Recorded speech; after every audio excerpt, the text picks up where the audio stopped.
Micsig recently came out with their latest automotive scope, and it is nice.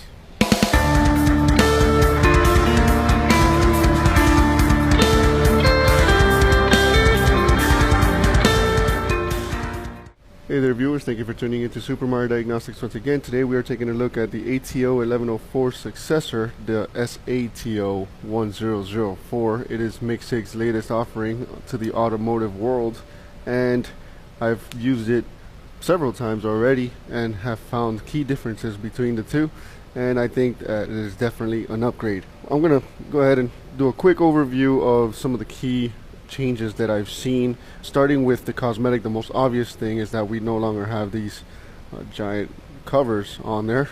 It's a more streamlined look, and we also have upgraded BNC ports. I'm wondering if they'll put a transducer, make a transducer one day in order to facilitate the use of these upgraded BNC ports. That is something you do not get from the ATO1104. These do come with covers that are kind of leashed so that you don't lose them, but the SATO, I'll call it the SATO, does not have the leashed covers. Not a big deal. My picoscope runs without them anyway. Not too big of a deal. There's quite a few differences. I'm going to try to cover as many as possible. The most obvious thing is the buttons. This one is touch, and it does buttons as well, which I gotta say I'm truly impressed with the way they did this.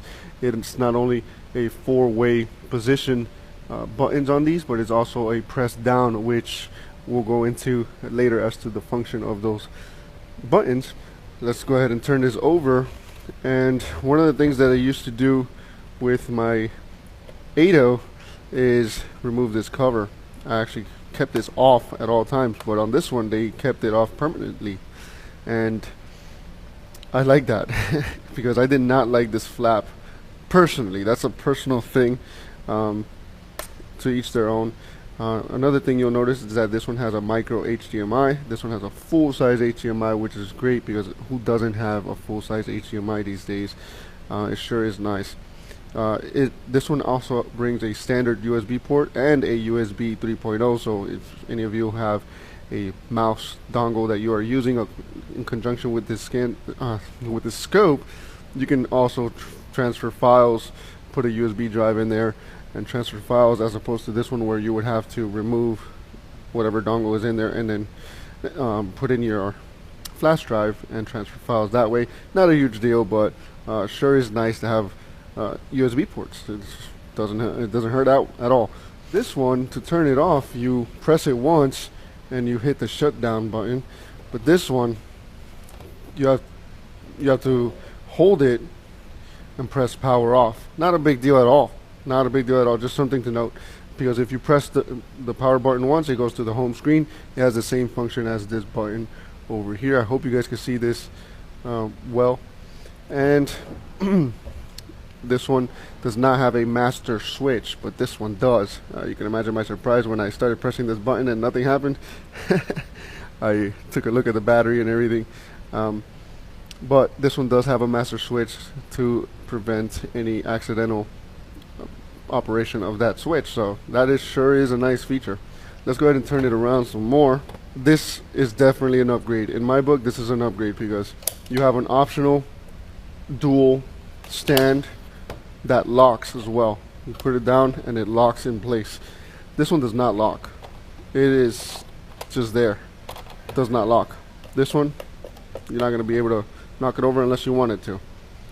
You can use one or the other or both at the same time. Sometimes I'll just go up to a desk, pop out whichever one is most convenient, and use it. Doesn't seem like much, but believe it or not, little details like that sure are nice. One of the other things is that I didn't like this stand, mainly because when you do this, well, this time I did it, but a lot of times when I'm removing the stand, the other side stays stuck, so you have to go to the other side. It's not optional like this one. You have to unlock both of them in order for it to come out, which it's not a huge deal. Sometimes it works, sometimes it doesn't. I guess it's mainly on this side. Didn't notice that until now. Well, it did it this time. So anywho, not a huge deal, but sure is something to remember. Both of them have user serviceable batteries, and I could be wrong, but this may be just like 500 milliamp hours less of a battery. Not to worry, because I've had this thing running for 6 hours straight, and that's more than any laptop I know. 6 hours straight, this thing just kept running. I have no problem with the battery life on these things. They are great. And as you can notice, this thing is still going strong. I've had issues in the past with heat, but so far so good. Just an update on that. Another thing to notice is the handle. When these are shipped to you, they come with no handle installed. It comes with it in the package, but it's not installed. Doesn't seem like much, but this is a real adventure to get on. You have to do quite the procedure to get this thing on. These come pre-installed already, and it is a much slimmer, nicer looking handle. I use them a lot, actually. Believe it or not, I use those handles a lot. Last thing I want to do is drop this thing. The max megabits we can get on this is 28 megabits. On this one it is 70. So you do get a lot more resolution there. One thing that I did forget to mention while we were back here is that this has a dual fan setup, and it's a bit kind of restricted. It looks that way. It looks a bit restricted to me, but this one comes with a single bigger fan, and it's got a little mesh filter there. And I don't really care for the noise. I don't know if some people may bother them. In the automotive field, I really don't care about the noise. There's a lot of things way louder than that to worry about, and it is not an issue for me. Speaking of the resolution, as you can see, I have a capture here. I was going down the test drive, and it is an ignition capture, and just to show this thing in use, because a lot of times when we use a tool, we do a review, we don't use the tool, but this time we did, and we get to see the incredible amount of resolution this thing has, the ability to zoom in. We can either zoom in by tapping in repeatedly, changing our time base, or we can press the zoom button, which this tool does have that option as well, and we can look at it that way, which is nice. In this particular vehicle, there was a lean condition, and it led to the breakdown of the secondary ignition system. So you can see a very high lean condition right there across several cylinders. I don't think we have multiple injector issues here on this one. And then eventually the coil broke down on that one because it is so much resistance, internal in cylinder resistance due to this lean condition, that eventually it broke down the secondary ignition, and it had to find another way back to ground outside of the cylinder, causing our misfires and whatnot until it, went back to a lean condition. So anywho, not to give you a case study, but it shows you the convenience of this thing. Is just slap on the probe, getting your car. It's just a lot more different. This is my go-to for the test drives for sure. This is definitely my go-to for test drives. One of the things I do like about this one over the ATO is that when you press quick save, it saves a reference waveform. That's great. But on this one, you hit save, and it'll take a picture or a snapshot and save the reference waveform as well, which you could just pop up easily right there. You can choose if you hit menu, you choose your file. This is the one that I just took right now. But one thing you got to know your scopes, right? So one of the things you should know is on this particular model, where you take your snapshot dictates how much resolution you get on your reference waveform. So for example, I took you see that we got missing data here. So I'm going to remove my reference waveform. I'm going to turn on my channel 1 again and zoom into the problem area. This is the problem area right here. Instead of taking a snapshot of the whole thing, I'm going to take a snapshot of maybe this let's just say right there actually. Let's hit that quick save button. Let's go to reference, hit menu, and choose our latest file. It is a copy of that one. I'm going to turn off my yellow channel and zoom into that, and you can see that all the data is still there. We do not miss data. So keep in mind that when you're saving reference waveform, how much data you're capturing at that moment dictates how much quality you'll have. This sounds kind of easy saying it that way, but you'd be surprised. You don't want to burn yourself. So I would say, in my advice would be, check your reference waveforms before you move on and remove that remove that waveform from your scope. Once you hit that run button, that thing is long gone, fellas. One of the other things that we noticed that are different from each other is the way we can select our time base. So this one, if you press the middle button, you can just at a glance select all the options. It is 1,000 seconds per division down to 2 nanoseconds per division. Same as this one, but this one is different. You would have to, well, hold on, let me turn this off. You would have to use it as a rotary knob to do so, if you don't want to just keep tapping the different directions, right?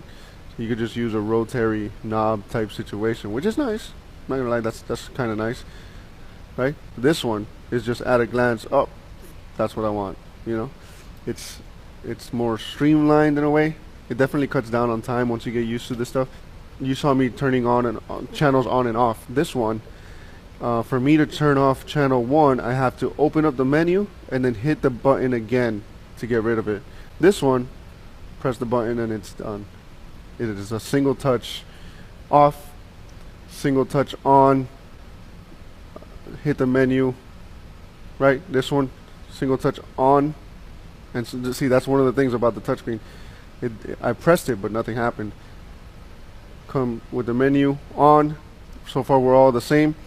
But to turn it off, you would have to hit it the 3rd time. This one, I just hit the button, just hit the channel 1 button, which they do illuminate, which is nice. So if you look at channel 1, channel 2, channel 3, channel 4, reference and math all illuminate. All of these illuminate, which is pretty nice.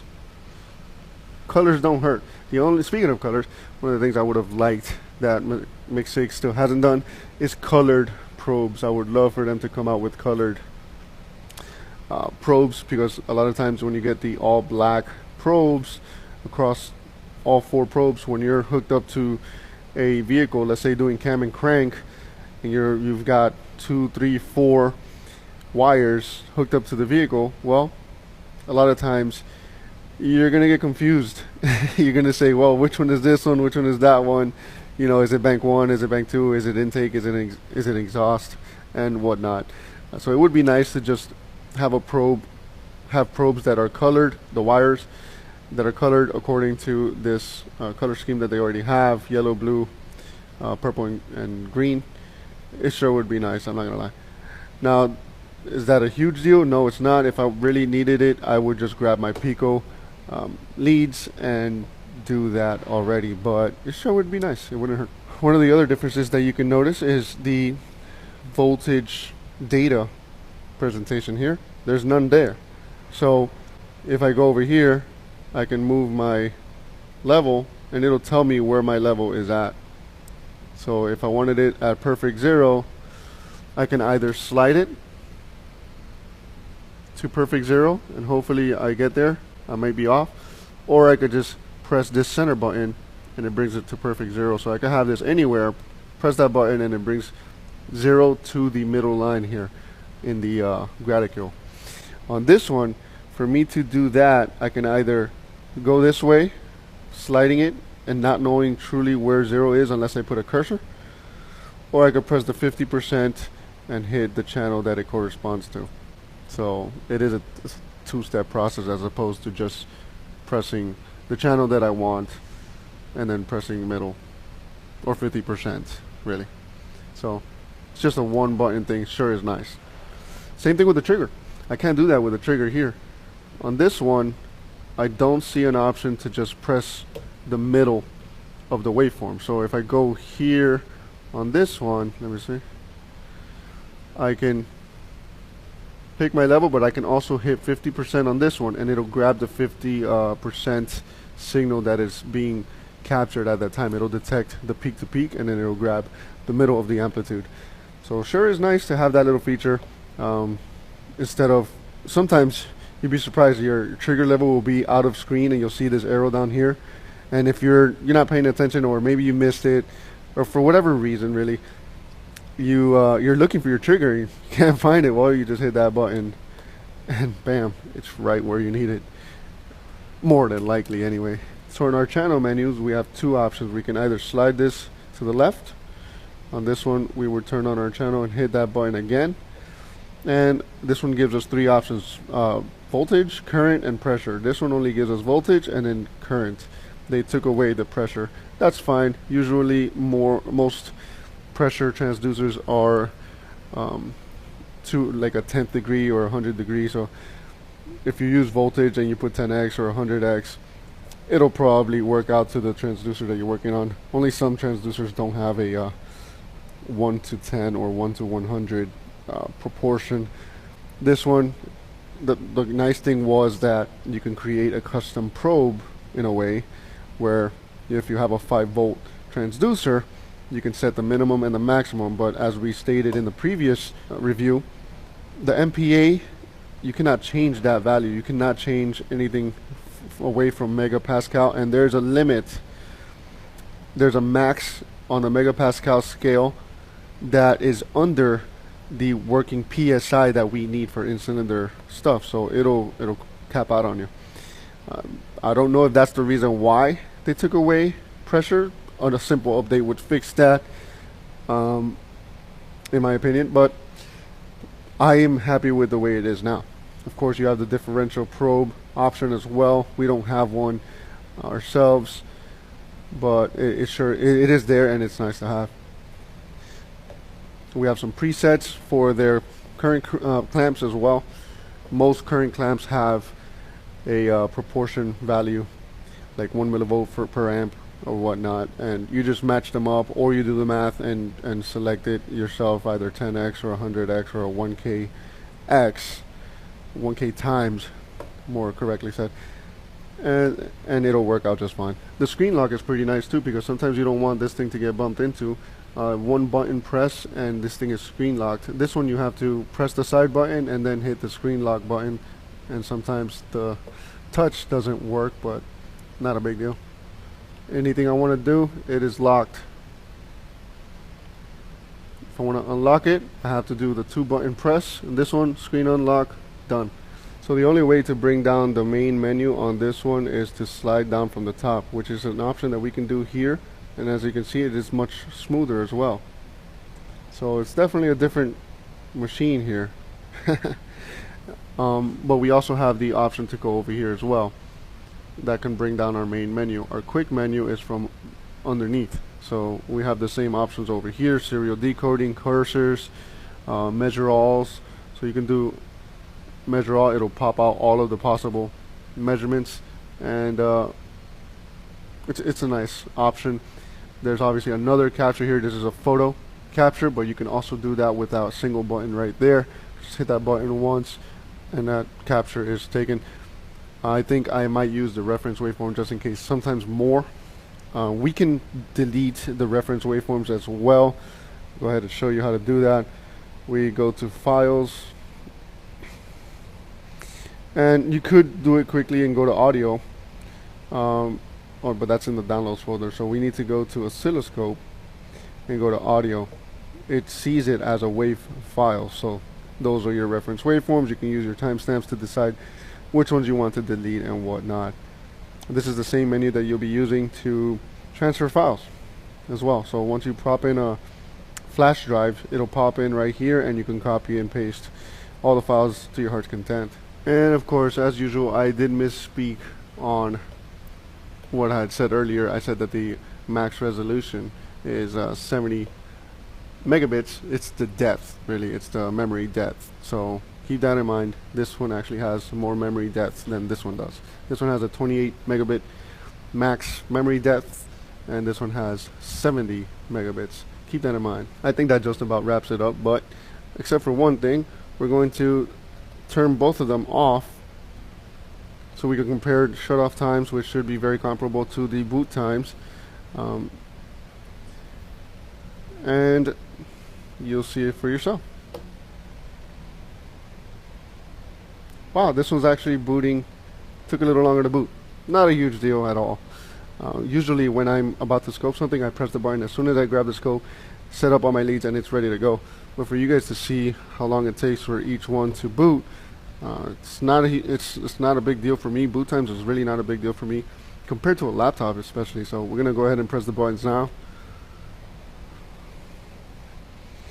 and you'll notice that this one actually boots faster.